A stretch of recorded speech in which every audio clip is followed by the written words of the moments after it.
저 어렸을 때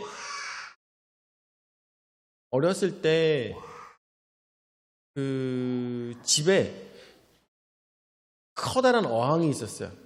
정말 어느 정도 크기의 어항인지 잘 기억이 나지 않는 게 제가 너무 초등학교 때 있었던 어항이라서 제 기억으로는 너무나도 큰 어항이었어요. 너무나도 큰 어항이었는데 저희 집 형평상 지금 생각해보면 그렇게 큰 어항은 아마 있을 수가 없었을 겁니다. 그러니까 아마 제 생각에는 한 여기서부터 한 여기까지 되는 어항이지 않았을까 생각이 들어요. 맞아요, 목사님? 한 요 정도 되는 그런 어항이었을 거라 생각이 드는데 그 어항에다가 뭘 키웠냐면은 개울에 가가지고 잡아올 수 있는 홍사리 아니면 피레미 아니면 모래무지. 보통 우리가 개울가에 가면은 볼 수 있는 물고기들 있잖아요. 그런 거를 이렇게 그물 같은 걸로 해가지고 잡아오면 거기다가 물고기를 좀 많이 집어넣고 그렇게 키웠었습니다. 그런데 그렇게 키우고 있는 것을 제가 이제 집에서 볼 때마다 되게 신기하고 재밌었어요. 근데 어느 순간 다음날 돼 보니까 물고기 한 마리에 배가 없어진 거예요. 이만큼 배가 없어진 거야. 물고기의 배가. 누가 이 물고기의 배를 물어갔어요. 정말 어이가 없었죠. 물고기가 서로 잡아먹진 않았을 텐데 어떻게 해서 그렇게 됐을까 이런 생각이 들었어요. 근데 나중에 알고 봤더니 그 작은 어항 속에서도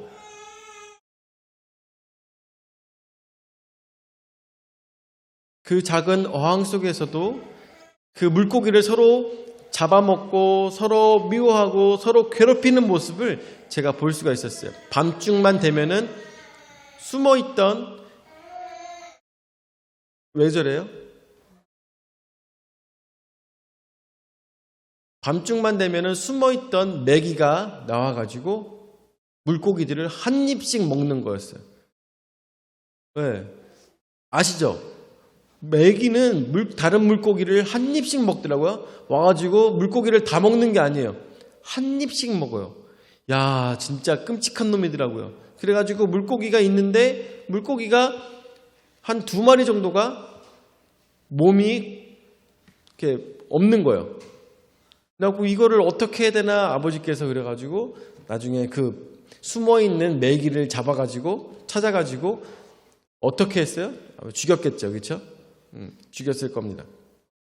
그렇게 해서 다시 어항에는 평화가 찾아왔습니다. 근데 평화가 찾아온 거는 또 잠시 또 지나고 났더니 사체 때문에 죽었던 시체들 때문에 녹조가 끼기 시작하고 물이 더러워지기 시작하는 거예요. 뭐 어떻게 해야 돼요? 이거를 물갈이를 몇 번 하시다가 나중에는 다음 여름에 이 다슬기를 많이 잡아오셨어요. 그래갖고 다슬기를 거기다 풀어놨더니 또 어항이 조금 더 깨끗해지더라고요. 근데 그 와중에 보고 있다 보니까 물고기들이 정말 신기한 게 정말 먹을 수 있는 그 물고기 밥을 충분히 주는데도 불구하고 물고기들이 어떻게 하느냐? 밥을 먹는 놈도 있고 밥을 안 먹는 놈도 있고 밥을 안 먹는 놈은 뭘 먹어요? 밥을 안 먹는 놈은 다른 애들이 싼 똥을 먹으며 그렇게 살아가는 모습을 제가 지켜봤어요. 물고기가 살아가는 것만 보면은 정말 신기하더라고요. 아니 왜 물고기들은 다 같이 충분히 먹을 수 있는 저 먹이가 있음에도 불구하고 왜 어떤 놈은 그거 다 혼자 주워 먹고 어떤 놈은 먹을 게 없어갖고 똥을 주워 먹는가 이런 생각이 들었어요. 저는 그때 생각이 들었죠. 아니 모두가 다 함께 즐겁게 살 수 있는 이 커다란 어항인데 왜 이곳에서 서로 못 괴롭히고 못 잡아먹고 서로 먹을 수 있는 것들을 다 같이 먹을 수 있는 것을 혼자는 배불리 먹고 어떤 물고기는 먹을 수가 없고 이 상황까지 만드는가 이런 생각이 들면서 나중에 나이 들어서 생각해 봤더니 그것이 우리의 살아가고 있는 삶의 모습과 별반 차이가 없더라라는 생각이 들더라고요. 밖에서 보고 있는 전능자의 모습으로서 물고기한테 있어서 우리는 전능자잖아요. 전능자가 보기에는 그 물고기들이 살아갈 때 자기네들끼리 주어진 음식을 다 나눠 먹기에 전혀 부족함이 없음에도 불구하고 어떤 놈은 많이 먹고 어떤 놈은 못 먹고 이러한 모습을 보게 된다는 것이죠. 그리고 어떤 놈은 남이 흘린 똥만 먹고 살아가야 되는 그런 애들도 있는 거고, 또 어떤 애들은 태생적으로 모래무지 같은 경우에는 바닥에 떨어진 것만 주워 먹어야 되는 애들도 있더라는 것이죠. 주인의 입장에서는 모두가 함께 다 행복하게 즐겁게 그 어항에서 헤엄을 치며 즐겁게 살아가기를 원했지만 지네들끼리는 뭐 때문에? 욕심 때문에 어떤 물고기는 많이 먹고 어떤 물고기는 많이 먹지 못하고, 그 와중에 어떤 물고기는 폐사해서 죽고 그 죽은 물고기 때문에 물이 더러워지고 이러한 삶을 살아가고 있더라는 것입니다.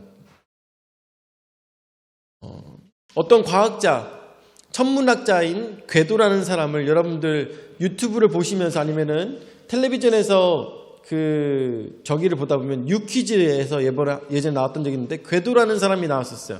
그 사람이 카이스트 교수인데 천문학에 대해서 가르치는 사람이었습니다. 근데 그 궤도라는 사람이 얘기를 하는데 자기가 공부를 할수록 더욱더 깨달아 알 수밖에 없고 더 생각이 깊어질 수밖에 없다라는 거예요. 무엇에 대해서 공부하면서? 천문학에 대해서 공부하다 보니까. 천문학에 대해서 공부하다 보니까 사람이 어찌나 연약하고 부족하고 조그만한 존재인가, 이것을 생각할 수밖에 없다라는 것이죠.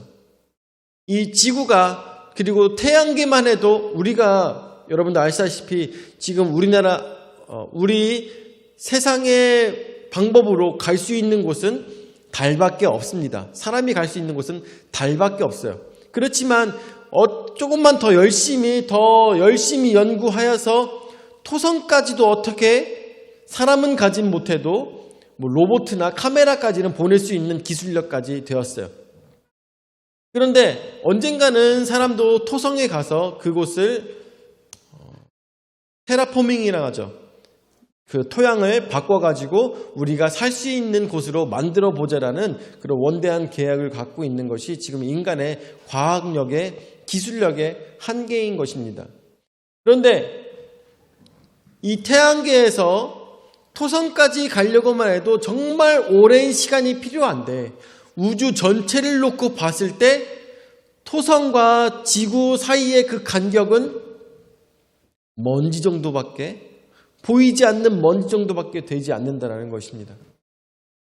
그런 것을 생각했을 때 이 궤도라는 과학자는 더 공부할수록 이 지구라고 있는 이 행성이 얼마나 보잘것없고 얼마나 외져 있고 얼마나 내세울 것이 없는 행성인가 발견하게 된다는 것이고, 뿐만 아니라 그 속에 살고 있는, 아웅다웅하며 살고 있는 사람들의 모습을 봤을 때 그 사람이 자신이 잘났다고 다른 사람을 괴롭히며 다른 사람을 욕하고 다른 사람에게 빼앗고 하는 모든 행위들이 얼마나 보잘것이 없고 얼마나 아무것도 아닌 것을 깨닫게 된다며 이야기를 하면서, 그렇기 때문에 이 세상에 이렇게 조잡하고 미약한 존재인 인간들이 살아가려면 이 넓은 세상 속에서 서로 사랑하며 살아갈 수밖에 없구나 라고 결론을 다다른다고 합니다.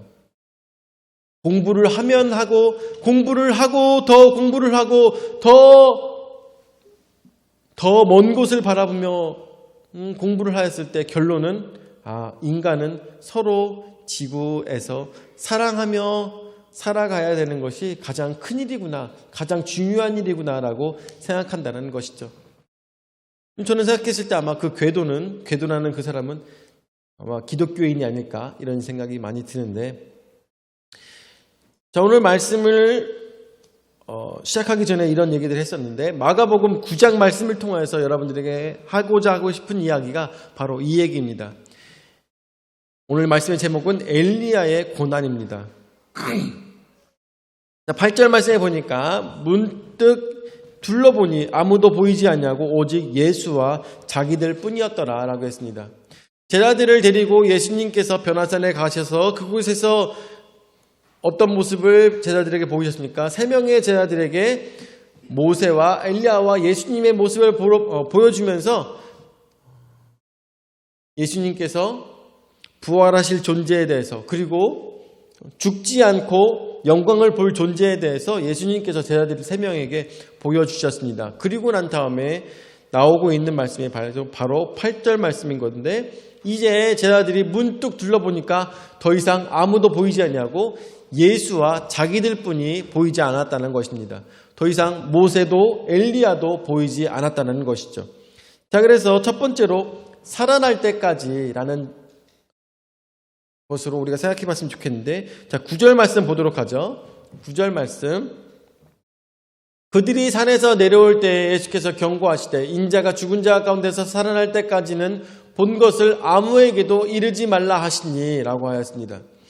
저는 이렇게 생각했어요. 아니, 모세가 현현할 수 있고 엘리야가 현현할 수 있는 가운데 예수님도 흰 옷을 입고 세상에 보지 못했던 아름다운 광채를 낼 수 있는 모습이 될 수 있다면 이것을 군중들에게 보임으로 인하여서 많은 사람들이 예수님이 모세와 엘리야와 함께 계시는 분이구나라는 것을 모든 사람들이 안다면 이스라엘에 있는 모든 사람들이 알고 이스라엘의 헤롯 왕이 알고 또한 로마의 가이사랴가 보게 되고 이렇게 된다면 모두가 되어 예수님을 왕으로서 알게 될 것이고 하나님의 아들로서 믿게 될 것이 아닌가라고 생각하였습니다. 여러분들 생각은 어떻습니까? 예수님의 사역을 이렇게 하면은 쉽게 끝날 것 같지 않습니까? 이렇게 하면. 근데 왜 하필 단 3명한테만 보이심으로 인하여서 성경에 쓰여져 있는 내용이 혹시 가짜 아니야? 3명이서 짜낸 거 아니야? 라고 생각할 수 있는 단계까지 만드신 것일까? 여러분들 이런 것에 대해서 의심해 본 적이 있으십니까? 이런 것에 대해서 생각해 보신 적이 있습니까? 왜 많은 사람들이 보게 하시지 왜 단 3명만 봄으로 인하여서 혹시 저 3명이 짜낸 것은 아닐까라고 의심하게 만드는 것은 아닌가? 이런 생각이 들었습니다. 그런데 그것에 대해서 예수님께서 뭐라고 말씀하시는지 그들이 세례노하실 때 너희들이 본 것을 인자가 죽은 자 가운데서 살아날 때까지 본 것을 아무에게도 이르지 말라고 예수님께서 신신당부를 하신 것입니다. 내가 죽었다가 다시 살아날 때까지 너희가 본 것을 아무에게도 얘기하지 말라. 여러분들 왜일까요? 왜 예수님께서는 이렇게 당부하신 것일까요? 무슨 이유일까요? 그냥 숨기고 싶으셔서? 아니면은 이것을 알게 됐을 때 잡혀갈까봐? 왜일까요? 그것을 한번 우리가 생각해 봤으면 좋겠어요. 왜 예수님의 사역 가운데 그것을 많은 사람들이 알면 안 되고 단 3명만 볼 수 있었던 영광이었을까? 이것에 대해서 생각해 봐야 될 것입니다. 언제까지? 예수님께서 다시 살아나실 때까지 모두가 다 이 사건에 대해서 함구하라고 예수님께서 말씀하셨다는 것. 왜일까? 자, 그래서 두 번째로 먼저 온 엘리야에 대해서 이야기하고 있습니다. 10절 말씀에 보니까 그들이 이 말씀을 마음에 두며 서로 문의하되 죽은 자 가운데서 살아나는 것이 무엇일까 하고 11절 이에 예수께 묻자봐 이르되 어찌하여 서기관들이 엘리야가 먼저 와야 하리이까 하나이까 라고 이야기하고 있습니다. 여기서 이 성경 말씀 10절과 11절 말씀은 그냥 보통 우리가 읽게 되면 이해하기가 어렵습니다. 그냥 말씀을 보면 이해하기가 어렵지만 자, 설명을 드릴게요.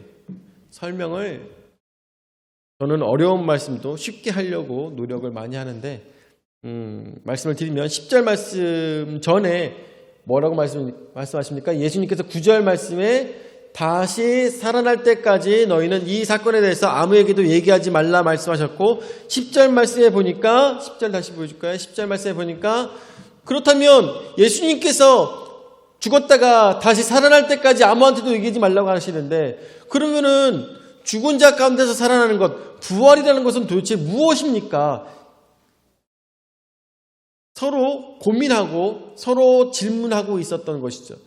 죽은 자 가운데서 다시 살아나는 것이 무엇일까? 이야기를 하면서 11절 말씀에 이에 예수께 자기네들끼리 죽은 자 가운데서 살아나는 것이 무엇일까? 부활이라는 것이 무엇일까? 자기네들끼리 이야기하고 난 다음에 예수님께 질문할 때는 이렇게 질문한 것입니다.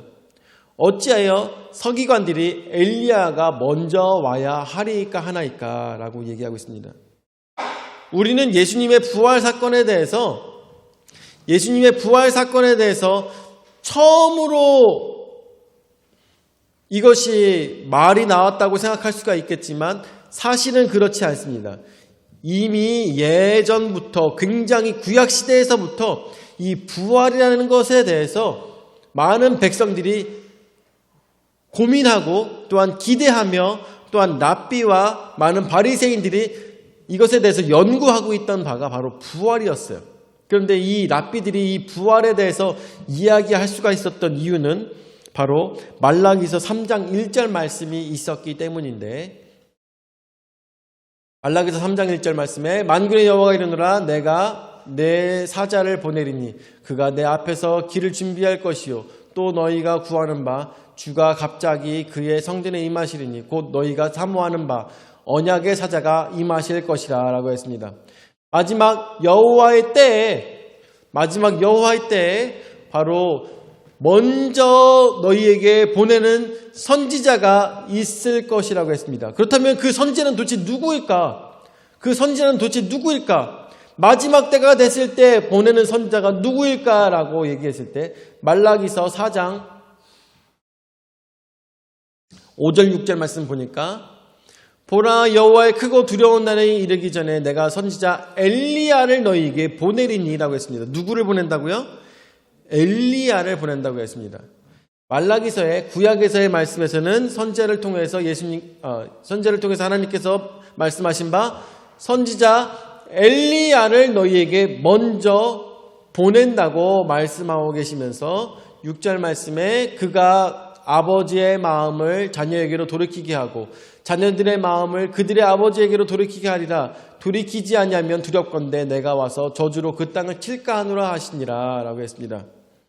오늘 이 말씀이 너무나도 중요하기 때문에 이따가 또 틀 생각하고 있어야 돼.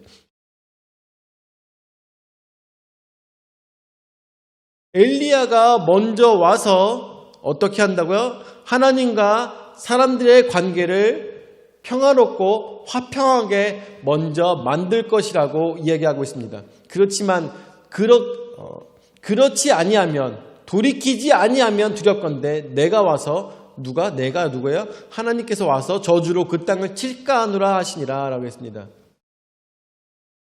선지자 엘리야를 보낼진데 너희가 그의 말을 듣고 하나님과 화평치 않으면 하나님께서 오셔서 땅을 저주하신다고 말씀하고 계십니다. 그렇기 때문에 오늘 말씀 11절 말씀이 나오고 있는 것이죠. 제자들이 이 말씀 때문에 이야기하고 있는 것입니다. 11절 말씀 예수께 묻자 어찌하여 서기관들이 엘리야가 먼저 와야 하리까 하나이까 라고 하고 있습니다. 그래서 이스라엘 백성들은 무슨 생각했을까요? 엘리야가 부활하여서 먼저 올 것이라고 믿고 있었던 것입니다. 엘리야가 부활하여서 먼저 와서 우리로 하여금 하나님과 화평케 만들 것이라고 이스라엘 백성들은 생각했고 믿고 있었고 그렇게 배워왔으며 또한 그렇게 가르쳤던 것입니다. 그렇기 때문에 서기관들이 얘기한 것입니다. 엘리야가 먼저 와야 된다. 메시아보다 먼저 와야 된다고 얘기하고 있는 것이죠. 자, 그래서 세 번째로 기록된 대로 자, 12절 말씀 한번 볼까요? 12절 말씀. 이르시되 엘리야가 과연 먼저 와서 모든 것을 회복하거니와 어찌 인자에 대하여 기록하기를 많은 고난을 받고 멸시를 당하리라 하였느냐라고 이야기하고 있습니다. 이사야서의 말씀을 보니까 인자가 오면 고통을 당한다고 이야기하고 있습니다. 엘리야가 과연 먼저 와서 모든 것을 회복하거니와 엘리야가 와서 모든 것을 회복한다고 하였는데, 잘 생각하셔야 돼요. 이거 말씀이 진짜 어려운 건데 이거는 말씀이 좀 어려워요. 너무 죄송하지만 쉽게 전달하기가 어려워요. 자, 엘리야가 와서 먼저 이스라엘과 하나님의 관계를 돈독하게 만들며 화평케 만든다고 하였는데, 왜 다음에 오는 그 인자는 이사야서 말씀을 통하여서 고난을 받고 멸시를 당한다고 이야기하고 있느냐라고 이야기하고 있습니다. 이해 가시나요? 이해 가십니까? 그래서 13절 말씀에 그러나 내가 너희에게 이르노니 엘리야가 왔을 때 기록된 바와 같이 사람들이 함부로 대우하였느니라 하시니라 라고 했습니다. 여러분들, 엘리야가 언제 왔을까요? 엘리야가 먼저 왔다고 예수님께서 말씀하십니다.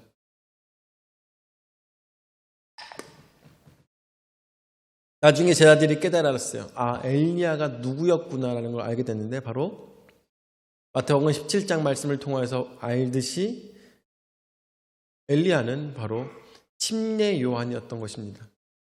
침례 요한이 먼저 와서 하나님과 인간이 화평하기를 최선을 다해서 하나님의 사역을 하였습니다. 그런데 어떻게 됐습니까?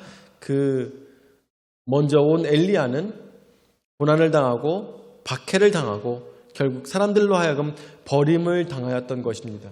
그래서 말라기서 아까 4장 6절 말씀 나오고 있는 아버지의 마음을 자녀에게로 돌이키게 하고 자녀들의 마음을 그들의 아버지에게로 돌이키게 하는 것이 엘리야로서 침례 요한이 행해야 될 일이었고, 그것이 궁극적인 사역의 마지막이었는데 어떻게 됐습니까? 어떻게 됐어요? 사람들은 어떻게 했습니까? 침례 요한을 어떻게 했어요? 죽였죠. 목을 쳐서 죽였습니다. 와서 하나님의 말씀을 전달하며 사람들로 하여금 회개를 촉구하였고, 가서 바른 소리를 하며 죄를 지은 자에게 죄를 회개하라고 얘기하는 침례 요한을 사람들은 목을 쳐서 죽였던 것입니다. 그래서 어떻게 됐습니까? 이제는 다음 사건이 어떻게 돼요? 돌이키지 아니하면 두렵건대 하나님께서 와서 저주로 그 땅을 치시는 것이 다음 순서인 것이죠. 인류의 멸망이 침례 요한의 죽음으로 인해서 이루어져야 되는 것입니다. 무엇 때문에? 사람들의 죄 때문에 더 이상 희망이 없어야 되는 것입니다. 그런데 오늘 13절 말씀에 보니까 그런데 기록된 바와 같이 사람들이 함부로 대우하였느니라 라고 이야기하고 있죠. 그렇지만 이 모든 것을 새롭게 하시고 하나님께서 그 분노를, 하나님의 그 속상한 마음을 돌이키게 할 수 있는 가장 궁극적인 방법은 무엇이었습니까? 예수님께서 이 땅에 오신 이유가 바로 그것인 것이죠. 가장 궁극적인 이유.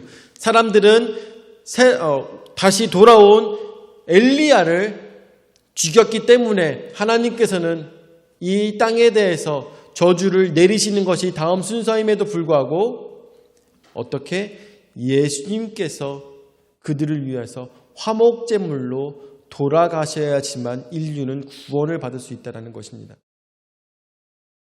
결국 저주를 받을 수밖에 없는 이 세상이 되어버렸지만 침례 요한이 죽음으로 인해서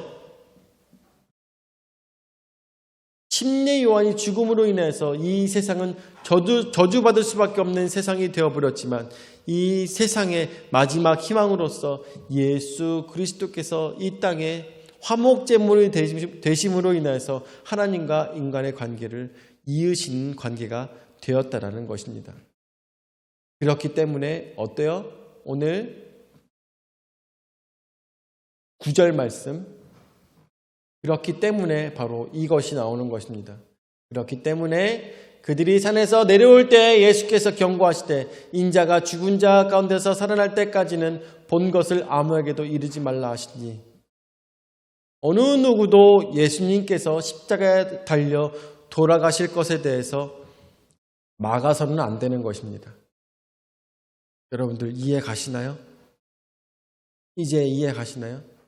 어느 누구도 예수님께서 십자가 달려 돌아가실 것에 대해서 막으면 안 되는 것입니다. 왜요? 화목 제물이 되셔야 되기 때문인 것입니다. 인간의 마음으로, 제자들의 마음도 우리는 이해할 수가 있습니다. 그리고 우리도 예수님께서 하나님의 아들이 고통당하시는 것에 대해서 어느 누구도 신자로서는 기뻐하지 아니할 겁니다. 제자들로서는 기뻐하지 아니할 겁니다. 그렇지만 온 인류가 살아나려면 이 방법밖에 없었다라는 것입니다. 그렇기 때문에 예수님께서 모세와 엘리야를 만났던 이 모든 것들이 다른 사람들에게는 함구가 되어야 됐으며, 예수님께서는 결국 어떤 일이 있다 하더라도 고통당하셔서 십자가에 달려 돌아가셨어야 됐다는 것입니다. 여러분들, 예수님께서 십자가에 달려 돌아가시지 않을 수 있는 방법은 무엇일까요? 예수님께서 십자가에 달려 돌아가시지 않을 수 있는 방법은, 거기 있는, 만약에 우리가 과거로 돌아가서 타임머신을 타고 과거로 돌아가서 빌라도와 헤롯과 그 옆에 있는 모든 로마인들을 따발총으로 다 죽이고 예수님을 십자가에서 우리가 내리고 예수님의 상처를 치료해야 되는 것, 이것이 예수님께서 십자가에 안 달려 돌아가시지 않는 가장 확실한 방법일까요? 어떻게 하면 예수님께서 돌아가시지 않을 수 있을까요? 어떻게 하면 예수님께서 그 고통을 당하시지 아니하겠습니까? 그 고통을 당하시지 않는 가장 확실한 한 가지 방법은 바로 이 땅이 저주받지 않아야 되는 것입니다. 그렇다면 이 땅이 무엇 때문에 저주를 받았습니까? 인간의 죄 때문에, 회개하지 않는 죄 때문에 이 땅이 저주를 받은 것입니다.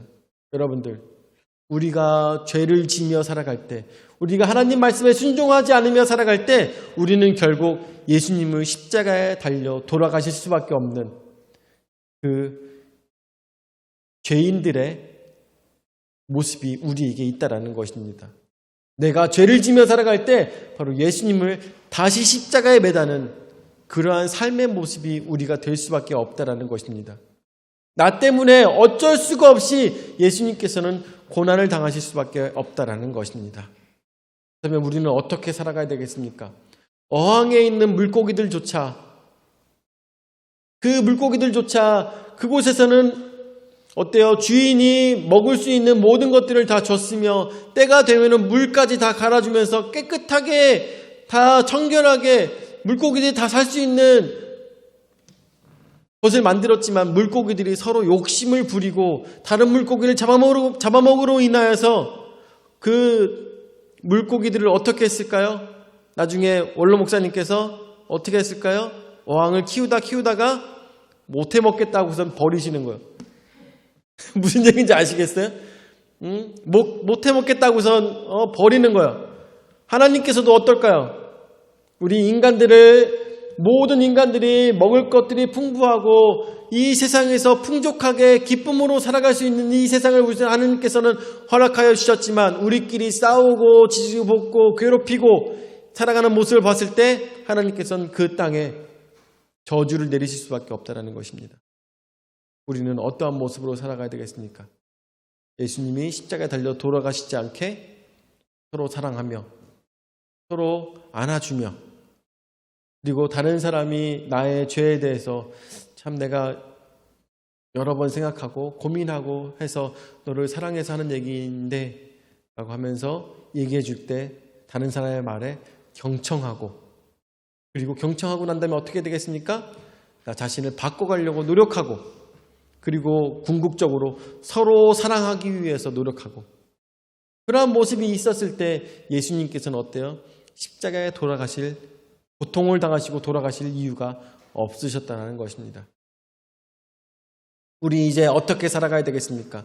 우리 이제 하나님께서 기뻐하시는 대로, 하나님께서 원하시는 대로 그 인생을 살아가시면서 다시는 예수님을 내 마음에 못 받고 다시는 예수님을 십자가에 달려 돌아가시도록 그렇게 만드는 그런 성도가 되지 않으시고 오로지 하나님의 기쁨이 되는 성도들이 되시기를 예수 이름으로 축원을 드립니다. 아멘. 사랑해 주님, 은혜와 사랑을 감사드립니다. 오늘도 저에게 귀한 은혜 말씀을 허락하여 주셔서 말씀으로 깨달을 수 있도록 인도하여 주심을 감사드립니다. 엘리야의 고난이라는 제목으로 말씀을 전달하였습니다.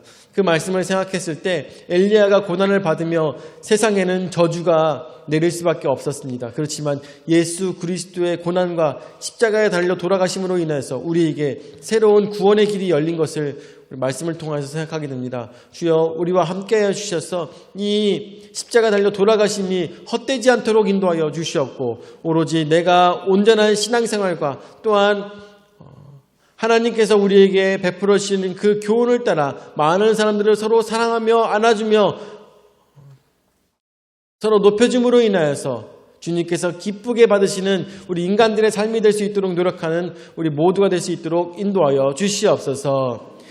이제는 자기 몸부려 죽기까지 우리 죄를 담당하신 구주 예수 그리스도의 은혜와 자기 외아들을 주기까지 우리를 사랑하신 아버지 하나님의 무한하신 사랑과 성령 하나님의 감화 감동 역사 교제 위로 내주하신 은혜가 저주받은 이 땅에 진정 우리를 살리시기 위해서 고난받으시고 십자가에 달려가 돌아가신 예수님을 기억하며 그 사랑을 기억하며 많은 사람들을 예수 그리스도의 이름으로 사랑하고자 하는 모든 성도들 머리 위에 영원히 함께 하실지어다. 아멘.